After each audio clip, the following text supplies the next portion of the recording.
السلام علیکم ورحمۃ اللہ۔ سیرت النبی قسط نمبر 103۔ آخر تبوک سے واپسی کا سفر شروع ہوا۔ راستے میں چند منافقوں نے حضور صلی اللہ علیہ وسلم کو کھائی میں دھکا دے کر قتل کرنے کی سازش کی، لیکن ان کی سازش کی اللہ تعالیٰ نے آپ صلی اللہ علیہ وسلم کو وحی کے ذریعے خبر دے دی۔ اس طرح ان کی سازش ناکام ہوئی۔ مدینہ منورہ کا سفر ابھی ایک دن کا باقی تھا اور اسلامی لشکر ذی اوان کے مقام پر پڑاؤ ڈالے ہوئے تھا کہ اللہ تعالیٰ کی طرف سے حکم نازل ہوا کہ مسجد درار کو گرا دے۔ یہ مسجد منافقوں نے بنائی تھی، وہ اس مسجد کو اپنی سازشوں کا مرکز بنانا چاہتے تھے۔ جس وقت حضور اکرم صلی اللہ علیہ وسلم تبوک کے لیے روانہ ہوئے تھے اور اس مسجد کے پاس سے گزرے تھے، تب ان منافقوں نے آپ صلی اللہ علیہ وسلم سے اس مسجد میں 2 رکعت ادا کرنے کی درخواست کی تھی۔ اس وقت آپ صلی اللہ علیہ وسلم نے ارشاد فرمایا تھا کہ واپسی پر پڑھوں گا، لیکن واپسی پر اللہ تعالیٰ نے ان کی سازش سے باخبر کر دیا تھا۔ چنانچہ حضور اکرم صلی اللہ علیہ وسلم نے صحابہ کرام کو حکم دیا، اس مسجد میں جاؤ اور جن لوگوں نے وہ مسجد بنائی ہے ان کی آنکھوں کے سامنے اس کو آگ لگا کر گرا دو۔ اس مسجد کو بنانے والے بڑے ظالم لوگ ہیں۔ چنانچہ صحابہ نے حکم کی تعمیل کی۔ مغرب اور عشاء کے درمیانی وقت میں ایسا کیا گیا۔ مسجد کو بالکل زمین کے برابر کر دیا گیا۔ جب حضور اکرم صلی اللہ علیہ وسلم کے لشکر کے ساتھ مدینہ منورہ میں داخل ہوئے تو فرمایا، یہ شہر پاکیزہ اور پرسکون ہے، میرے پروردگار نے اس کو آباد کیا ہے۔ یہ شہر اپنے باشندوں کے میل کچیل کو اسی طرح نکال دیتا ہے جس طرح لوہار کی پٹھی لوہے کے میل کچیل کو دور کر کے صاف کر دیتی ہے۔ پھر احد کے پہاڑ کے لیے فرمایا، یہ احد کا پہاڑ ہے، یہ پہاڑ ہم سے محبت کرتا ہے اور ہم بھی اس سے محبت کرتے ہیں۔ اس سفر میں جانے سے کچھ لوگوں نے جی چرایا تھا۔ مدینہ منورہ میں داخل ہوتے ہی حضور اکرم صلی اللہ علیہ وسلم نے فرمایا، جب تک میں حکم نہ دوں تم اس وقت تک ان لوگوں سے نہ بولنا اور ان کے ساتھ اٹھنا بیٹھنا نہ۔ یہ حکم ملتے ہی صحابہ کرام رضی اللہ عنہم نے ان لوگوں سے علیحدگی اختیار کر لی۔ خود حضرت صلی اللہ علیہ وسلم نے بھی بات چیت بند کر دی۔ صحابہ کرام نے تو یہاں تک کیا کہ اگر ان لوگوں میں سے کسی کا باپ اور بھائی بھی تھا تو اس نے اس سے بھی بات چیت طرح کر دی۔ جب حضور اکرم صلی اللہ علیہ وسلم تبوک کے لیے روانہ ہوئے تھے، اس وقت منافقوں کی ایک جماعت مدینہ منورہ ہی میں رہ گئی تھی۔ ان کی تعداد 80 کے قریب تھی۔ انہوں نے جہاد پر نہ جانے کے لیے مختلف ہیلے بہانے کیے تھے، لیکن ان کے علاوہ 3 ایسے مسلمان تھے جو صرف سستی کی وجہ سے نہیں گئے تھے۔ یہ حضرت کعب بن مالک، مرارہ بن ربیع اور حلال بن امیہ رضی اللہ عنہم تھے۔ ان حضرات سے مسلمانوں نے بات چیت طرح کر دی۔ جب انہوں نے حضرت صلی اللہ علیہ وسلم کی خدمت میں حاضر ہو کر اپنا عذر پیش کیا تو آپ صلی اللہ علیہ وسلم نے ان سے فرمایا، تم لوگ جاؤ، اللہ تمہارے حق میں فیصلہ فرمائیں گے۔ چند دن بعد آپ صلی اللہ علیہ وسلم نے انہیں اپنی بیویوں سے بھی الگ رہنے کا حکم فرما دیا۔ انہوں نے بیویوں کو اپنے ماں باپ کے گھر بھیج دیا۔ البتہ بلال بن امیہ رضی اللہ عنہ بوڑھے تھے، ان کے بڑھاپے کی وجہ سے انہیں اتنی اجازت دی گئی کہ بیوی گھر میں رہ کر خدمت کر سکتی ہے، لیکن رہیں گے الگ الگ۔ اس طرح 50 دن گزر گئے۔ سب لوگ ان 3 حضرات سے بات چیت چھوڑ چکے تھے۔ 50 دن بعد اللہ تعالیٰ نے ان کی توبہ قبول فرمائی۔ لوگوں نے انہیں مبارکباد دی۔ تینوں حضرت صلی اللہ علیہ وسلم کی خدمت میں حاضر ہوئے۔ آپ صلی اللہ علیہ وسلم نے بھی انہیں مبارکباد دی۔ ان حضرات نے اس خوشی میں اپنا بہت سا مال صدقہ کیا۔ غزوہ تبوک کے بعد حضرت صلی اللہ علیہ وسلم نے کسی جنگ میں خود حصہ نہیں لیا، البتہ صحابہ کرام کو مختلف مہمات پر آپ روانہ فرماتے رہے۔ جن مہمات میں حضرت صلی اللہ علیہ وسلم نے بذات خود حصہ نہیں لیا، ان مہمات کو سریہ کہا جاتا ہے۔ سریہ کی جمع ہے۔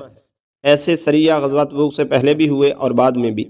آپ صلی اللہ علیہ وسلم نے اپنی زندگی مبارک میں 47 مرتبہ کے قریب صحابہ کرام کو سریہ کے لیے روانہ فرمایا۔ ان میں سے واقعہ رجی اور واقعہ بئر معونہ بہت دردناک اور مشہور ہیں۔ پہلے واقعہ رجی کی تفصیلات سنیں۔ قبیلہ ازل اور قبیلہ قارہ کا ایک گروہ حضرت صلی اللہ علیہ وسلم کی خدمت میں حاضر ہوا۔ ان لوگوں نے کہا، اے اللہ کے رسول، ہمارے علاقے میں دین سکھانے کے لیے اپنے کچھ صحابہ بھیج دیجئے۔ رسول اللہ صلی اللہ علیہ وسلم نے اپنے 6 صحابہ کو ان کے ساتھ بھیج دیا۔ ان کے نام یہ ہیں: مرثد بن ابو مرثد غنوی، خالد بن بکیر لیثی، عاصم بن ثابت بن الفلاح، خبیب بن عدی، زید بن دثنہ اور عبداللہ بن طارق رضی اللہ عنہم۔ حضور اکرم صلی اللہ علیہ وسلم نے مرثد بن ابو مرثد کو ان پر امیر مقرر فرمایا۔ وہ ان لوگوں کے ساتھ روانہ ہو گئے۔ آخر یہ لوگ رجی کے مقام پر پہنچے۔ رجی حجاز کے ایک ضلع میں واقع تھا۔ یہاں پہنچ کر قبیلہ غدل اور قارہ کے لوگوں نے قبیلہ حزیل کو آواز دی۔ قبیلہ حزیل کے لوگ فوراً آگے، گویا سازش پہلے ہی تیار کر لی گئی تھی۔ یہ لوگ انہیں سازش کے تحت لائے تھے۔ قبیلہ حزیل کے لوگوں کی تعداد 100 کے قریب تھی۔ ان لوگوں نے ان صحابہ کو گھیر لیا، انہوں نے بھی تلواریں سونت لی۔ اس طرح جنگ شروع ہو گئی۔ اس جنگ کے نتیجے میں حضرت مرثد، خالد بن بکیر، حضرت عاصم اور عبداللہ بن طارق رضی اللہ عنہ شہید ہو گئے۔ زید بن دثنہ اور خبیب بن عدی رضی اللہ عنہ گرفتار ہو گئے۔ حضرت زید بن دثنہ رضی اللہ عنہ نے غزوہ بدر میں امیہ بن خلف کو قتل کیا تھا۔ اس کے بیٹے صفوان نے اپنے باپ کے قتل کا بدلہ لینے کے لیے انہیں ان لوگوں سے خرید لیا اور قتل کروا دیا۔ رہ گئے خبیب بن عدی رضی اللہ عنہ، انہیں مکہ سے باہر تعنیم کے مقام پر لایا گیا تاکہ انہیں پھانسی پر لٹکا دیں۔ اس وقت حضرت خبیب بن عدی رضی اللہ عنہ نے ان سے فرمایا، مناسب سمجھو تو قتل کرنے سے پہلے مجھے 2 رکعت نماز ادا کر لینے دو۔ انہوں نے اجازت دے دی۔ حضرت خبیب رضی اللہ عنہ نے 2 رکعت بہت اچھی طرح اطمینان اور سکون سے پڑھی۔ پھر ان لوگوں سے فرمایا، میرا جی چاہتا تھا یہ 2 رکعت زیادہ لمبی پڑھوں، لیکن تم خیال کرتے کہ میں موت کے خوف سے نماز لمبی کر رہا ہوں۔ تاریخ اسلام میں قتل سے پہلے 2 رکعت نماز سب سے پہلے حضرت خبیب بن عدی رضی اللہ عنہ نے ادا کی۔ اس کے بعد پھانسی کے تختے پر کھڑا کیا گیا اور اچھی طرح باندھا گیا۔ اس وقت انہوں نے فرمایا، اے اللہ، میں نے تیرے رسول کا پیغام پہنچا دیا، پس تو بھی رسول اللہ صلی اللہ علیہ وسلم کو اس بات کی خبر پہنچا دے کہ ان لوگوں نے میرے ساتھ کیا کیا ہے۔ اس کے بعد یہ دعا پڑھی، اے اللہ، ان کفار کو گن لے اور انہیں الگ الگ کر کے قتل کر اور ان میں سے ایک بھی نہ چھوڑ۔ اس کے بعد کفار نے انہیں شہید کر دیا۔ قریش مکہ کی ایک عورت سلافہ کے 2 بیٹے حضرت عاصم رضی اللہ عنہ کے ہاتھوں قتل ہوئے تھے۔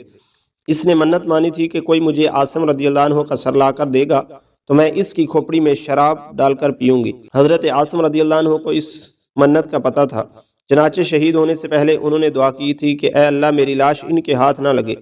چنانچہ جب انہیں شہید کیا گیا اور وہ لوگ لاش کو اٹھانے کے لیے بڑھے تو ان پر شہد کی مکھیوں نے حملہ کر دیا، وہ باغ کھڑے ہوئے۔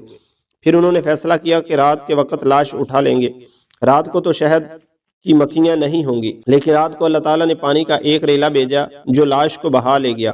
اس طرح اللہ تعالیٰ نے ان کی لاش کی حفاظت فرمائی۔ حضرت خبیب رضی اللہ عنہ کی دعا بھی پوری ہو گئی۔ حضرت صلی اللہ علیہ وسلم کو وحی کے ذریعے بتایا گیا کہ ان کے ساتھ کیا سلوک کیا گیا ہے۔ حضرت صلی اللہ علیہ وسلم نے صحابہ اکرام کو بھی یہ خبر سنائی۔ واقعہ رجی کے دنوں ہی میں بیر معونہ واقعہ پیش آیا۔ اس کی تفصیل کچھ یوں ہے، حضور نبی کریم صلی اللہ علیہ وسلم کے پاس قبیلہ بنی عامر کا سردار آیا۔ آپ صلی اللہ علیہ وسلم نے اسے اسلام کی دعوت دی۔ اسلام قبول کرنے کی بجائے اس نے کہا، میں سمجھتا ہوں کہ آپ کا پیغام نہایت شریفانہ اور اچھا ہے، بہتر یہ ہے کہ آپ اپنے کچھ صحابہ کو نجد والوں کی طرف بھیج دیں، وہاں قبیلہ بنی عامر اور قبیلہ بنی سلیم آباد ہیں، وہ وہاں دین کی دعوت دیں، مجھے امید ہے کہ نجد کے لوگ آپ کی دعوت قبول کریں گے۔ اس پر حضرت صلی اللہ علیہ وسلم نے فرمایا، مجھے نجد والوں کی طرف سے اندیشہ ہے، کہیں وہ میرے صحابہ کو نقصان نہ پہنچائیں۔ یہ بات آپ صلی اللہ علیہ وسلم نے اس لیے فرمائی کہ ابو عامر کا چچا عامر بن طفیل اسلام کا بدترین دشمن تھا اور وہاں کے لوگ بھی سخت مخالف تھے۔ آپ کی بات سن کر ابو عامر نے کہا، آپ کے صحابہ میری پناہ میں ہوں گے، میری ذمہ داری میں ہوں گے۔ آپ صلی اللہ علیہ وسلم نے اس سے وعدہ کر لیا۔ وعدہ لے کر ابو عامر چلا گیا۔ آپ نے حضرت منذر بن عمر رضی اللہ عنہ کو 40 یا 70 آدمیوں کے ساتھ روانہ فرمایا۔ یہ سب کے ساتھ نہایت عابد اور زاہد صحابہ تھے۔ حضرت صلی اللہ علیہ وسلم نے ایک خط بھی لکھ کر دیا۔ یہ لوگ مدینہ منورہ سے روانہ ہوئے اور بیر معونہ پر جا ٹھہرے۔ بیر معونہ بنی عامر اور بنی سلیم کی سرزمین کے درمیان تھا۔ بیر کنویں کو کہتے ہیں، یعنی معونہ کا کنواں۔ اس علاقے کو حرا کہا جاتا ہے۔ یہاں سیاہ پتھر کثرت سے تھے۔ یہاں پہنچ کر ان حضرات نے حضرت حرام بن ملحان رضی اللہ عنہ کو حضرت صلی اللہ علیہ وسلم کا خط دے کر عامر بن طفیل کی طرف بھیجا۔ حضرت حرام رضی اللہ عنہ اس کے پاس پہنچے اور حضرت صلی اللہ علیہ وسلم کا خط اسے دیا۔ اس نے خط پڑھنا بھی گوارا نہ کیا۔ ادھر حضرت حرام رضی اللہ عنہ نے خط دیتے وقت ان سے کہا، اے لوگوں، میں رسول اللہ صلی اللہ علیہ وسلم کے قاصد کی حیثیت سے تمہارے پاس آیا ہوں، اس لیے اللہ اور اس کے رسول پر ایمان لے آؤ۔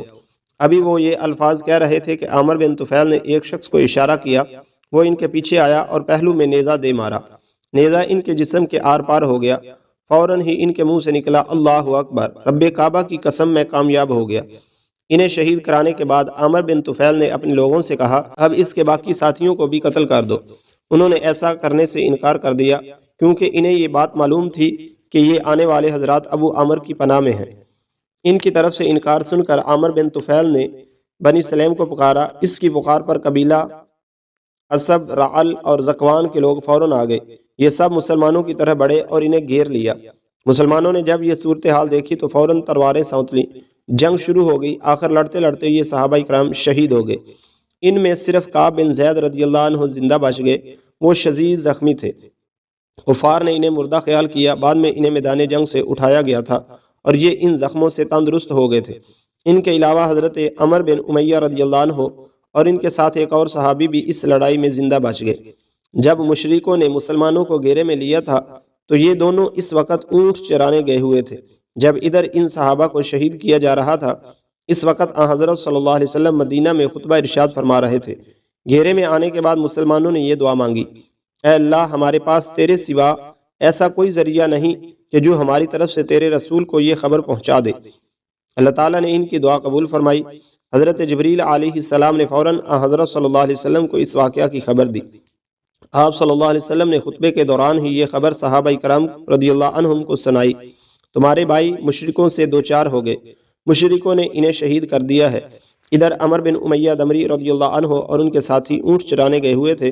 ان دونوں نے پڑاؤ کی طرف مردار خور پرندوں کو منڈلاتے دیکھا تو پریشان ہو گئے، سمجھ گئے کہ کوئی خاص واقعہ پیش آ گیا ہے، چنانچہ یہ فوراً اپنے ساتھیوں کی طرف روانہ ہوئے۔ اس وقت تک صحابہ کرام کے قاتل وہیں موجود تھے۔